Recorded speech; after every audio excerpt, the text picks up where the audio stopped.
कसा काय दिसतोय टी शर्ट हा फिट मध्ये? तू म्हणशील केवढ्याचा आहे?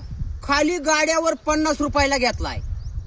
पण बॉडी बिल्डर असल्यामुळं 50 रुपयाचा टी शर्ट डायरेक्ट 1500च्या टी शर्टावर दिसतो का नाही? एक ध्यानात घे, कपडे ब्रँडेड दुकानात भेटत आहे. शरीर ब्रँडेड बनवायला जिम मध्ये घसावा लागतोय.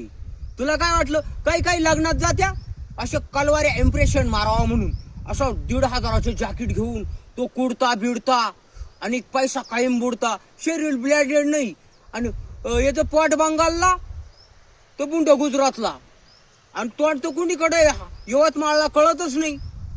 अरे कपडे ब्रँडेड नको घालू, शरीर ब्रँडेड कर. 50 रुपयाचा टी शर्ट 500 रुपयाच्या टी शर्टा सारखा वाटेल. आणि तुलाच वाटतं तो किती ब्रँडेड कपडे घातले आणि पहिल्यांदा जर तुझ्या खेटून चालला ना असा मस्त, तर लोक त्यालाच वळून पाहत. हे ब्रँडेड कपडे घालून असं बसलं पाहत बाय, चिमणा चिवचिवला काचा चिवचिवला. अरे एक सांगू का, शरीर ब्रँडेड पाहिजे, कपडा ब्रँडेड नसला तरी चालल. फक्त तुम्ही शरीर ब्रँडेड बनवा. तुम्हाला 50 रुपयाचा टी शर्ट 5,000च्या टी शर्टासारखा दिसेल. संपला विषय.